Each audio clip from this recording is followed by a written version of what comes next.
I'm going to talk about a young lady, and she came to me and said, I'm not exactly sure that I'm fit to work at IBM. She was able to graduate, landed an apprenticeship at IBM, and it was something that she absolutely did not think that she would ever qualify for. And she's absolutely thriving right now. The Talent of Tomorrow Fellowship Program is a really innovative and exciting new venture launched from JFF. This effort, it can help to reach individuals in all walks of life, all corners of life, different backgrounds, different challenges and barriers. The fellowship is to take emerging stars at companies and corporations across the country and to think about how these employees at corporations can better engage post-secondary education. We find that oftentimes companies are not looking at, what we think is a really perfect solution for all of those pieces, which is community colleges. And the truth is that community colleges are very well positioned to do that and are much more accessible. We're looking for change makers, right? Folks who are not satisfied with the way things have always been done, tapping into new talent sources. This fellowship in particular brings forth really talented individuals that all have amazing ideas. Across the nation, a lot of different organizations have been really devoted to be more intentional on the diversity that they've been bringing into the organization, as well as what it looks like internally. It's a great professional development opportunity for them to be able to offer to their HR professionals while also accomplishing their business goals. Good ideas can spread if you give them a platform. And so this fellowship is really meant to be that platform, to put down deep roots in community colleges and communities that can, actually produce graduates and change the way, folks are onboarded, oriented, and promoted in companies. And so we're hoping that it can actually become a model, it can become a strategy, it can become an answer for when those questions come up for the companies. We're excited to be able to say JFF can provide a bridge between business and industry and post-secondary education across the country.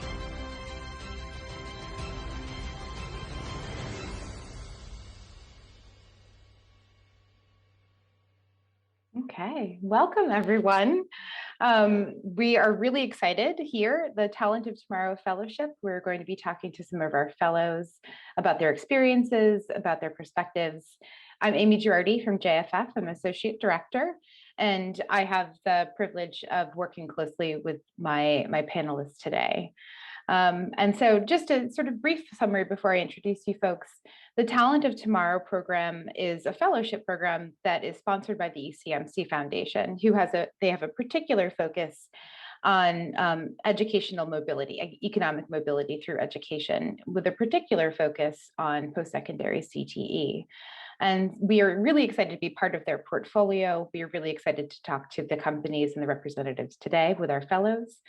And really just talk about how JFF is, bringing together folks from across industries, across companies to talk together to each other, to learn from experts about how to take their company's talent into the future and how to support employees in their educational and career goals. And with that, I'm going to turn it over to my panelists, and I'm going to introduce you each. I'm going to start with Erica. So Erica Bucaro is a supervisor of education programs at McDonald's. She specializes in the development and education of education solutions to enhance workforce capability, employee talent pipeline, and McDonald's employment image. She graduated from Colorado Technical University with a bachelor's degree in organizational behavior and is currently finishing up her master's degree, a Master of Science in Business Administration, while completing this fellowship. So Erica is a busy lady. And welcome, Erica. We are also happy to welcome Nicholas D'Antonio, who goes by Nick, workforce development strategist at Lockheed Martin. So Nick is based in Asheville and Washington, D.C. I like that he has multiple locations. His current role is workforce development strategist at Lockheed, and he's responsible for leading a strategy to increase collaboration and partnership between Lockheed Martin facilities across the United States and two-year colleges, in addition to a $35 million STEM and vocational scholarship investment. So welcome, Nick. And last but not least, Ryan Justin Ellis, who is U.S. Recruiting and Onboarding Manager from the Lincoln Electric Company. Ryan was our first fellow, so we're actually going to start some of our questions with him, so this is exciting. But Ryan has worked in the talent acquisition space for almost 15 years and has experience in manufacturing, healthcare, and IT recruiting. Currently, Ryan is leading the U.S. recruitment team at Lincoln Electric and focused on keeping professional production and university relations staffed appropriately. In addition, this team handles onboarding and training for all new hires and works primarily in the Cleveland area, although I know your company reaches wide. So just want to say thank you so much, all three of you, for joining us. This is really exciting. We're looking forward to hearing from you and your perspectives. And let's actually start there. So first question, and I am going to kick it first to Ryan, who is our first fellow. Tell us why first your company signed on and why you were personally interested in this work. Sure. Thanks a lot for the great intro there as well. You know, I think overall as an organization, Lincoln Electric still sees value in trying to develop their employees, and they are constantly offering these opportunities out to individuals who they want to see moving forward and keep putting in the work for the organization, but also the community. But like I just said, definitely developmental opportunities for a lot of people. So I was, definitely happy that they were able to tap me on the shoulder for this here. Like many other opportunities, it might be voluntold, but it's like, hey, why not? My father always said, don't ever say no to an opportunity. See what it's about, and see what you can do, and then kind of go from there. So, why I think I continue to want to move forward, and it kind of goes to the, maybe the first time even having the conversations with your team, and kind of seeing how what I'm currently doing, what I'm expected to be doing, is really going to be some good solid overlap to what this program can actually provide. And just even going through this the second modules that we have, and just hearing from the group. I don't participate as much as I probably should be doing at this point, but it's still seeing all the emails and everything flying by, and really the networking aspect of everything is great. So my role, part of it, which wasn't in the brief description there, is definitely still focusing on community, workforce development, skills gap, and skilling up the workforce. And just the smaller group that we have here from the other organizations, the larger organizations, the small ones, it's just great to kind of hear what they're doing, how they're attacking some of these issues, knowing that I might not be the only one in this, in it alone, and that others are still having the, similar issues we're having. So we're all kind of misery loves company kind of ordeal right now. But I think just excited to really kind of be engaged with the cohort that we have here, and really the networking opportunity really kind of started grasping. I'm looking forward to continuing and working with the group. Wonderful.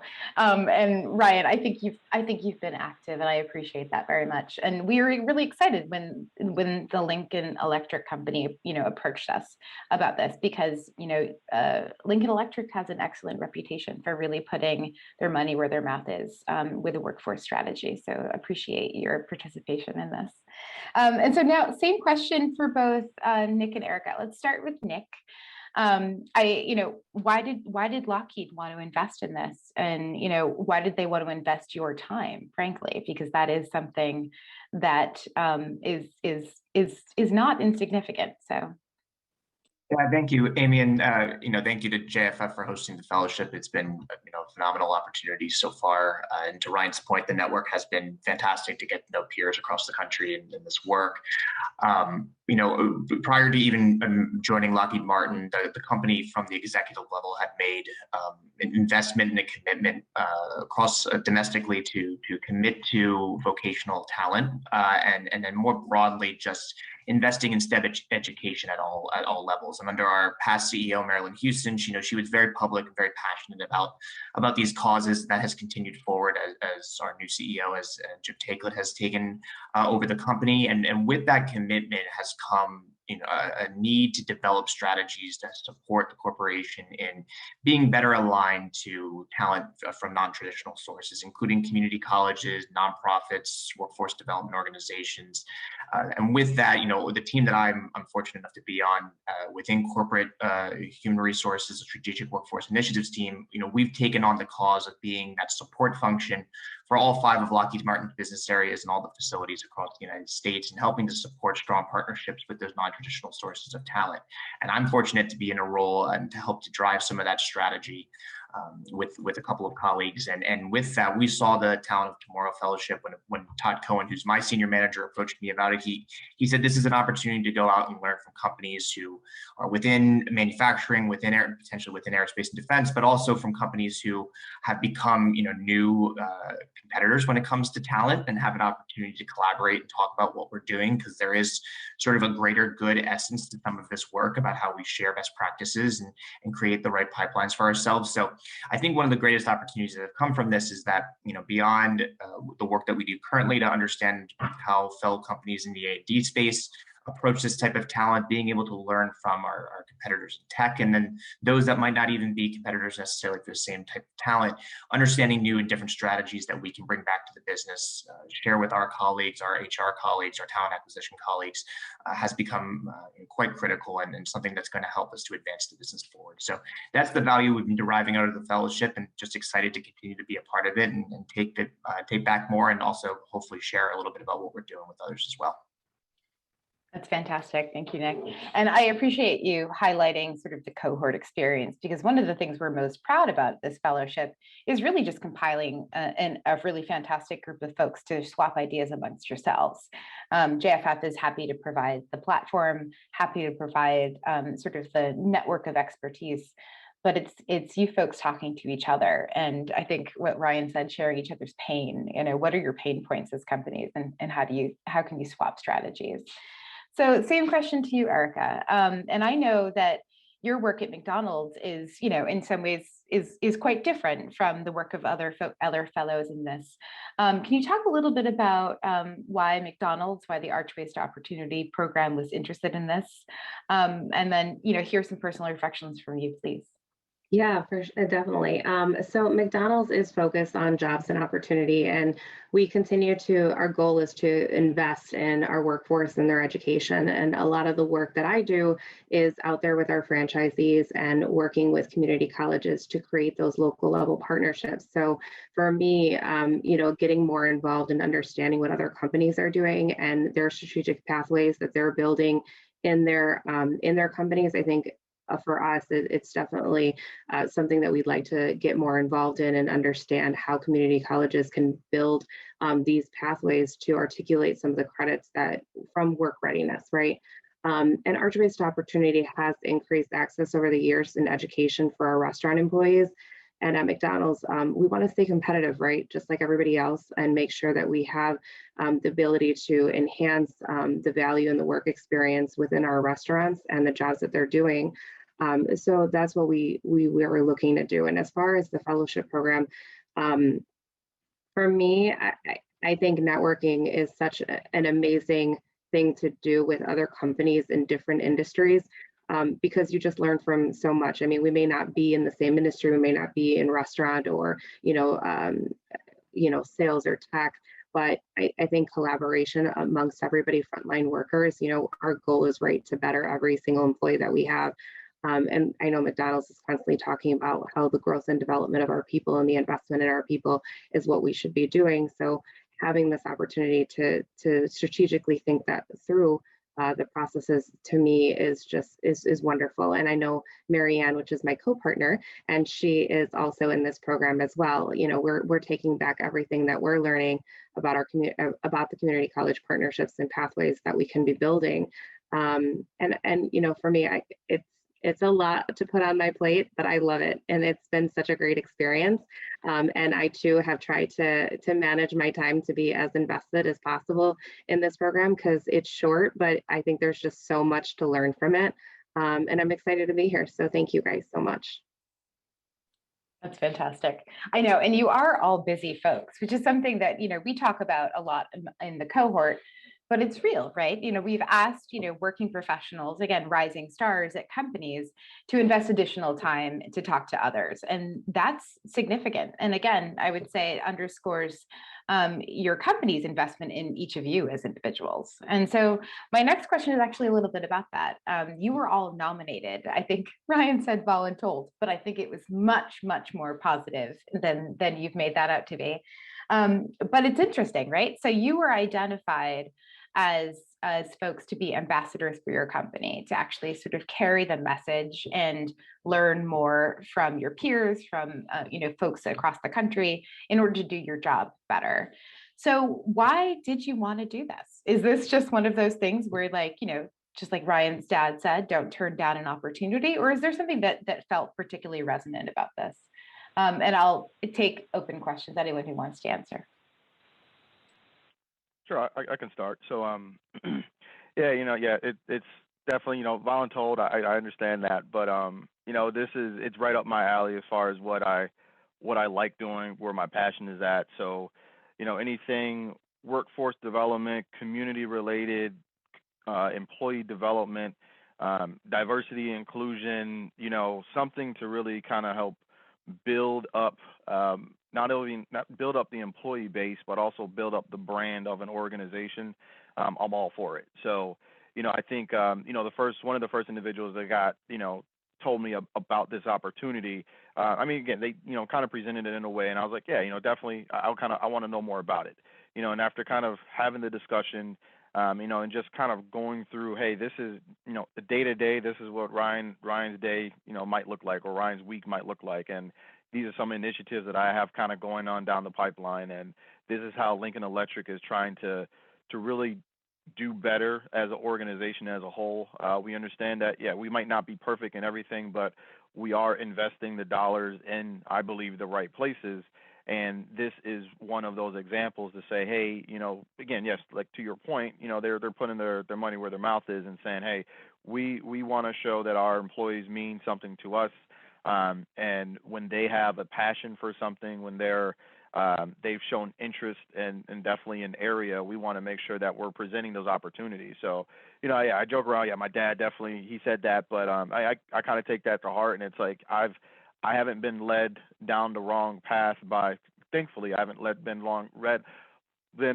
led down the wrong path by a manager when they say, hey, here is an opportunity that we think you might be good at, and also might be of interest to you. So I take that, to heart. And if someone feels as though that they think that I'm prepared for something, or interested in something, or something is kind of outside the scope maybe of even what it is that I'm even looking at, then they have much more visibility to something than I do. So I'm going to trust what they say, and definitely give it a shot. And that's why definitely having that first conversation, and I'm like, yeah, this seems like it's on point. Let's go ahead and kind of rock out with it and see what we can do. That's great. Thank you. Nick, Erica, reflections on your personal involvement? I'll go. So for me, I'm going to piggyback off Ryan and what he said. I think our leadership, right? They look at us and they try to take us out of our comfort zone and give us those opportunities to continue to grow. And for me, I think, my leader has always been able to do that with all of us. Marianne has been with the company for 25 years, and I've been with the company for 3 years. So her continuing to grow and develop, and me and continuing to grow and develop and stack more knowledge on my plate in order to be able to do my job better, I think is a powerful message that, from top all the way down to our restaurant employees, because of our size and scale, I think that we do have the ability to give and the resources to create different programs and align with our workforce. And I know, when we get nominated to do these things, I started in the restaurant, so it's more, I've been there, I've been in the front line, working there, trying to figure out what my next step was, what my next career opportunity was, and leaving the restaurant and then coming back and doing for a full circle and doing this, and doing this work and being a part of something that can help someone that where I was at one point. I think I take it a little bit more on the personal level, and how much passion that I have for our our first jobs at McDonald's, right? that's where we start. That's where we learn, the very beginning of our careers, the very beginning of where we can go and how big of our opportunities are. And I think that's what we'd like to just try to do, is to have our restaurant employees look at their careers and say, this can align into something that can go further. And we're providing that work readiness skill for employees at that frontline level to do that and to move forward. So to me, like I said, it's a little bit more personal because I was there, and I'm really happy to be able to turn around and give back that opportunity. But our leadership and being nominated from my company, I think it's just constantly growth and development that they're looking to give us. So that's fantastic. Nick, did you want to respond as well? Yeah, and Amy, I'll keep my response short because I'm going to echo a lot of what Erica and Ryan said. A lot of this is driven by just having good leaders within our organization. My senior manager, Todd Cohen's been around workforce development for a long time, and he saw this as an opportunity for me to continue to develop my own skills and hone my own abilities to bring value back to the company, which I'm very happy about. And beyond that, we also sit within a transformation organization within Lockheed Martin. So our broader organization is around HR transformation. A lot of this effort is about catalyzing change within our companies. So again, there's just a lot of alignment there. I think that the only additional piece that I'd add is that within a company, and I'm sure this would resonate with other members of the fellowship, within a company like Lockheed Martin, we have over 110,000 employees. Sometimes you do get a bit heads down just in being within your own corporation's marketplace, like internally, and you kind of get caught up in ideas that have been used previously, or sort of the services that you offer to your teammates or to your colleagues across the enterprise. They start to become the same consistent pieces. And this was an opportunity for us to pull our heads up a little bit and look across what our other companies doing and make sure that we see what other good ideas are out there. And I was really just going to be able to be a conduit for that, for the company, from the fellowship back into Lockheed Martin. So just an opportunity to pick our heads up and see what else was out there was a really valuable piece of joining this fellowship as well. That's fantastic. Thank you all for sharing. And so my next question, is kind of a big one, right? It's we're in 2021, 2020 kicked all of our butts. And I think we're all probably really tired of saying it's been an unprecedented year, and I hope you're well in these tumultuous times. But it has been, a really tough year and a half, or some change. And, JFS is particularly focused on, economic mobility all the time. We are particularly focused on economic recovery and equitable economic recovery as we go forward. So, as we launched this fellowship, talking to businesses and employers about their talent development and acquisition strategies, this was an odd time to start. So we know companies are downsizing, not all of them, and perhaps not yours, but the economy is shaky, and we're thinking about recovery. Tell me why, or if at all, the timing factored into your company's decision to sign on to this effort. Did you think differently about who you were going to be hiring or how you're going to be promoting your current workers given the current climate? And that includes everything from the pandemic to our sort of country's very slow and long overdue racial, reckoning. So big question here.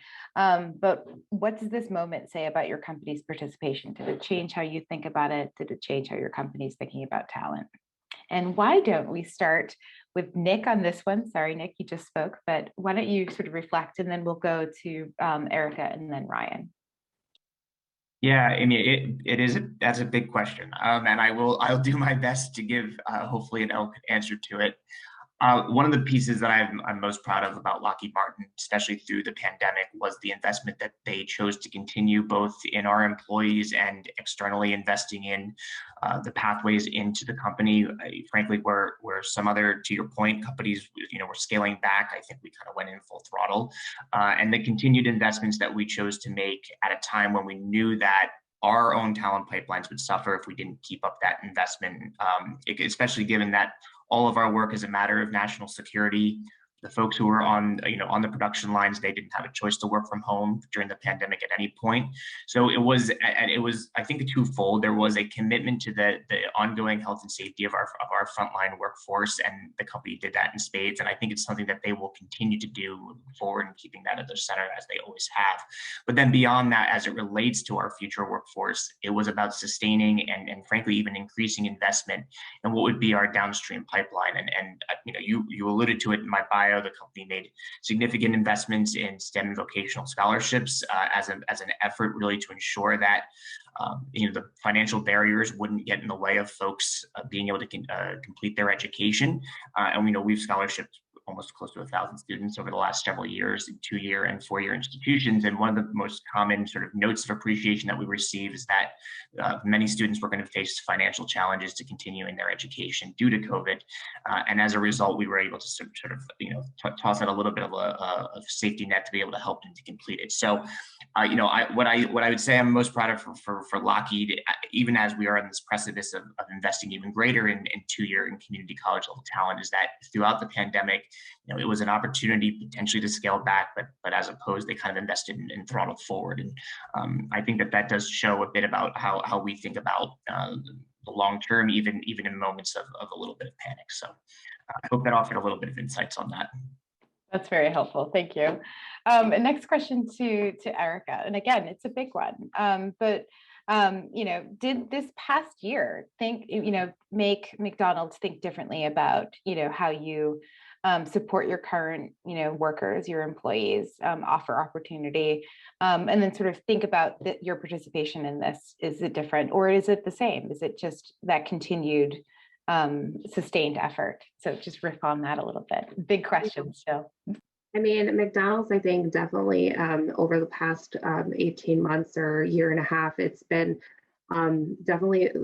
challenging, right? Incredibly challenging for both employees and employers. And we have a window of opportunity to help these individuals across different industries to grow and make available credentials by using our community partners and allowing us to teach or reach a more diverse talent. And for McDonald's, they've continued to invest in education and development and the health and well-being and the mental well-being of our employees, because I think we've all taken that toll to, mentally, to figure out kind of where we stand as, a community, where we stand as, America, and where we need to move forward, and how we need to help these individuals kind of create that ability to go back to work, right? Because I think there's so many people that have lost their jobs, but it's what are we doing? What resources are we giving them to start educating themselves or start getting themselves back into those frontline jobs to be able to get back to where we need to be as an economy, right? And I think McDonald's overall has had the ability to continue to make that investment in their people, to continue to have them work during the pandemic, right? We made a lot of changes in the restaurants so they continue to work, and they wouldn't have to lose their jobs just because a lot of the workforce went, working from home, right, or not working at all. And I know that within the restaurants, there were a lot of changes just to have that health and safety around our employees. And then as far as for the mental support that we've given them, and we continue to do so. But I think right now we do have that window of opportunity to grab and run with it, and use our partners in our communities and our networks to be able to change that. Change the mindset of where the workforce is going, and like I said, create a more diverse talent pool for us to start pulling from. That's fantastic. Okay, and then to you, Ryan, same question. Lincoln's commitment to this work, given the past year, what are your thoughts? Yeah, I think Lincoln's been, we've been around we celebrated 125 years last year. And so 2020 was, unprecedented year. But in the last 125 years, we had probably a couple unprecedented years kind of throughout this history. So Lincoln has, we have a pretty strong history and trying to deal with some challenging times. And so I think one of the great things that, Lincoln has definitely been able to kind of hold to their vest really close to them is, we didn't lay anybody off last year during the pandemic within our Cleveland operation. So, we have a benefit called guaranteed employment. And so we definitely enacted that, which allowed some individuals, they might have not been in the same position, but, allowed them to not just get laid off. They actually, transitioned or transferred into a different role. Also, Lincoln, one of the things that we're known for, especially here in Cleveland, is our in our Cleveland operations, is our profit sharing bonus, and that's been paid out for many years, many decades, I should say, as well. And we still were able to pay out a bonus at the end of the year. So feeling very fortunate that organization was still being able to pay out some sort of profit sharing bonus to its employees. And this isn't, you're not getting a honey ham at the end of the year. This is a pretty substantial bonus that you'll be receiving. That a lot of employees, they do look forward to, and we were still able to actually do that last year, given everything that was going on with the pandemic. In regards to a lot of the socioeconomic stuff that's happening. So, we invested quite a bit of dollars, probably towards Q3 going into Q4 last year, and really a lot of different D&I initiatives. It started off as a project, but it's kind of grew some arms, tentacles, legs, and everything else, and it's kind of expanded into a lot of other areas. And so I think I said it before, we know we're not the, probably the top one out there as far as really, D&I and what we need to do, but we are getting better, we are growing, and we are investing the dollars, and I think it's that speaks a lot. It speaks volumes. We're really being intentional about what we're doing now, instead of just letting it happen. And then lastly, I think Erica mentioned it. So we also, just increasing the awareness of, the employee assistance programs that we have. Just given this time that we're in right now, domestic violence is, increased, and suicide rates, and just everything that has been going on within this country over the last year. It has been insane, to say the least, but we are definitely making sure the employees are well aware of, some of the programs that we have here within Lincoln that they might not have known. So it's really making the employees aware, but also proud to be, again, part of an organization that, they've been through some things before, and being able to stick to that, and it showed last year during the pandemic. That's fantastic. That's fantastic. Karen? Amy, can I add one piece that slipped my mind, but relevant as I heard Ryan and Erica speaking, just something that I think Lockheed Martin did do over the past year, and I do think that this was probably in the works, but maybe accelerated as a result of the pandemic, is we have moved to flexible scheduling as an entire company. And I think it has been at the acknowledgement that folks have a lot of complexities in their lives, and that probably was exacerbated over the past year. But what we have moved towards is 410 scheduling, allowing managers probably a greater amount of authority to work with their direct reports, to have a little bit more trust about how people are working. And this has been happening from corporate staff all the way down to folks who do work in production. But the 410 schedule really does allow folks to have a third off day each week. And that looks a little bit different for different employees across the enterprise. And there's a little bit of different flexibility with that. But I will say that type of scheduling, I know benefits a lot of different folks dealing with different complexities in their lives, and has been a fairly great value. And I think a promising response to what has occurred over the last year. And a demonstration that, greater trust in your employees can pay off, because I certainly believe the satisfaction of our workforce has resulted from that. So just a piece that I wanted to add after hearing some of those pieces that Erica and Ryan spoke to. Thank you for sharing that. And this is fantastic. I mean, I think, we are really excited about working with each of you and your companies in this effort, and having you share what you're doing together. And so I think fundamentally, the Talent of Tomorrow Fellowship is about providing companies with networking and learning experiences, so that you might understand the value of looking for talent, particularly in community colleges and career and technical education programs. So I'm really excited about, all of your energies around looking for people in places big companies often don't, right? So we say this: you're good companies. We want to connect you with good workers, and we want community colleges to be able to be durable, long-standing pipelines for you. And so, we're going to just cut to a short clip of JFF's CEO, Maria Flynn, testifying before the Senate on the importance of career pathways broadly, the connection to public post-secondary education, and more pertinent to you folks, the role of employers in that. So please, we'll show that and then we'll reflect on that together. Do you agree that supporting career pathways is an important investment to help our most vulnerable workers re-enter or advance in the workforce? Thank you, Senator. I wholeheartedly agree with that. At Jobs for the Future, we have been supporters of career pathways now for several decades, and we're proud to support the bill that you mentioned. I think that particularly now, as we recover from the pandemic, really ensuring that the individuals, the workers who have been left behind, really have that comprehensive set of supports to help them move back into the labor market and along a career pathway to economic self-sufficiency. So I think it's really critical. We have been involved over the years in helping to replicate the IBEST program in Senator Murray's home state of Washington, really looking at how to help low-wage, low-skill workers get on that path to economic advancement. So very much so. So to each of you, how important is it for employers to be involved with the development of workforce and education programs to ensure that individuals who complete a program have local job opportunities? It is absolutely critical to have employers deeply involved in the system and to help really co-design the solutions that are being put in place. A lot of that activity obviously needs to happen kind of at the regional labor market level. But I feel that as we look at future policy change and legislation, finding ways to make that engagement easier for employers, I think is really key. Fantastic.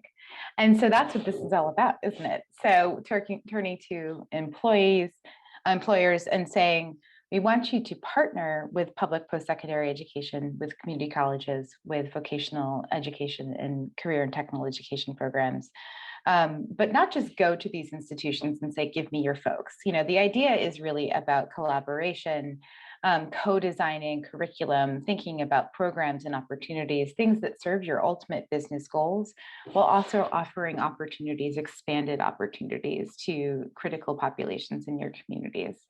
So I'm wondering if we could, in the last few minutes, reflect on that other big question. What are some thoughts, based on, your prior work, your company's commitment, and what you're learning with the fellowship, that you're thinking about differently for community colleges, that you'd like to sort of work on or expand your company's focus, whether it be outreach into these community colleges, developing programs, work-based learning opportunities, or anything? Why don't we start with Erica for this one? I know, and understanding that the Archways is a slightly different configuration, but reflect on that. What are your thoughts? What are some things that are churning for you about potentially partnering with community colleges? And then we'll go to Ryan and end with Nick. Okay, awesome. During this fellowship, I've learned a lot about community colleges and the community partners and how to continue to innovate different pathways and programs. And allowing to remove some of the barriers, right, for our employees on whether it's work-life balance, mentorship, and cost. As we look at tuition assistance, Archways to Opportunity, allows the ability for learning English language, getting a high school diploma, and moving into college degrees. So when I think of the community partnerships that we're talking about and the community colleges, some of the work that I currently do is working with our franchisees to create those pathways and the ability for the work readiness skills to go into credit into the community colleges. So that's currently some of the work that I do and I wrap around. So this kind of has enhanced it to another level, to looking and taking a deeper dive into that. And I think, for McDonald's and for Archways to Opportunity, we want to continue to do that, is because a lot of the work can be collaborated, right? From some of the work experience they're learning in the restaurant, it can be collaborated into, those general business classes, just some of the general elective classes. And as I worked with many community colleges and some of our partners, they've had the ability to create those credits for work that they've done. So I think that has been amazing, and it's now just spreading it across, the country to see what we can do and how big we can make that collaboration with our local community colleges, since the number of our employees come from those local community colleges that are looking to have, those part-time jobs or even full-time jobs while they're in school and going to school full-time or part-time, to get the investment through our choice opportunity or, to build their foundation. And we have the ability to create that for them. So I just want to expand it. And through the fellowship, I think that we've had that chance to learn more about it. It's fantastic.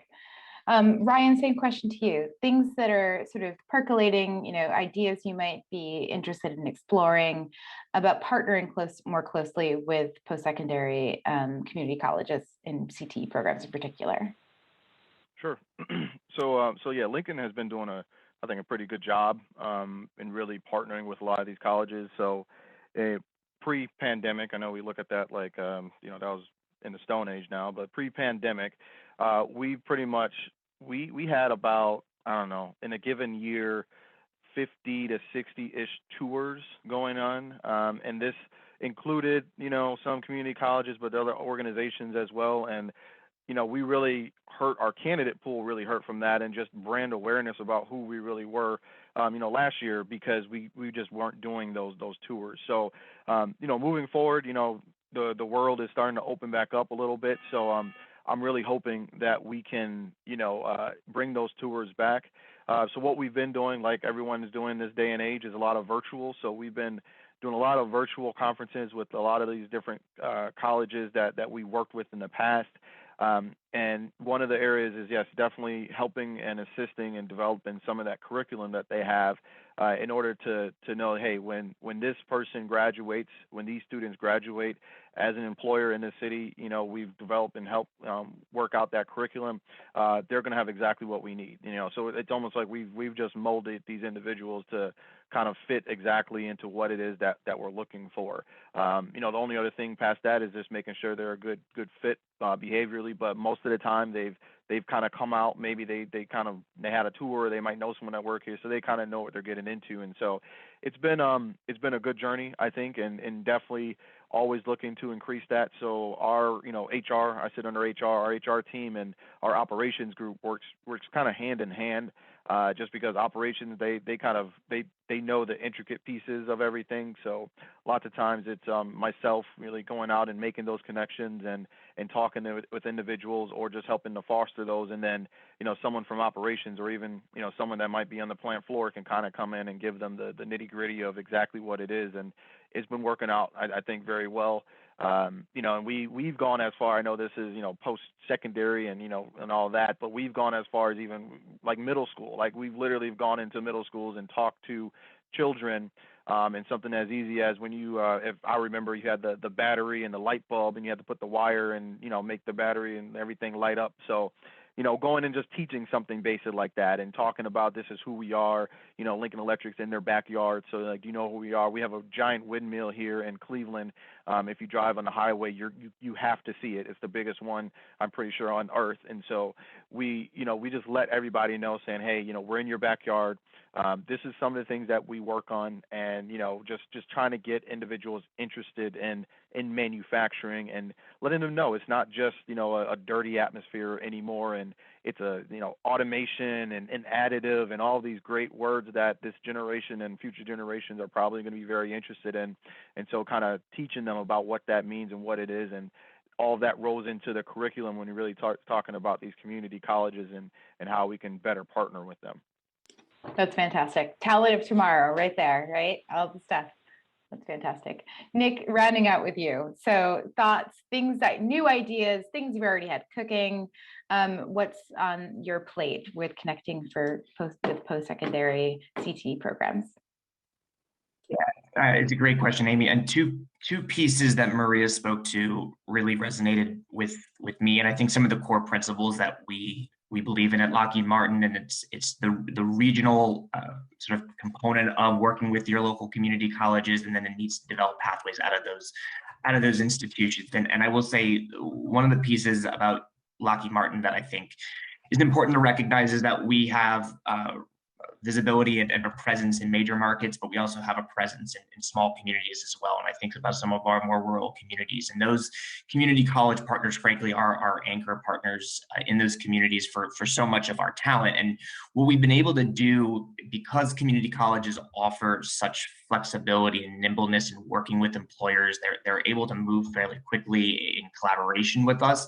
We've been able to develop pathways in the form of applied learning and workforce development solutions like apprenticeship that have created those pathways that Maria were alluding to, and really then created a sustainable pipeline of talent in some more rural communities where if it wasn't for that commitment, there really isn't an option simply to go out and buy that talent. There needs to be a level of build as a part of that. So I think, just to provide an example, in Central Florida with the College of Central Florida, we've developed a pre-apprenticeship program at the college where folks actually have pre-employment training. It leads them directly into a registered apprenticeship in our electronics associate program.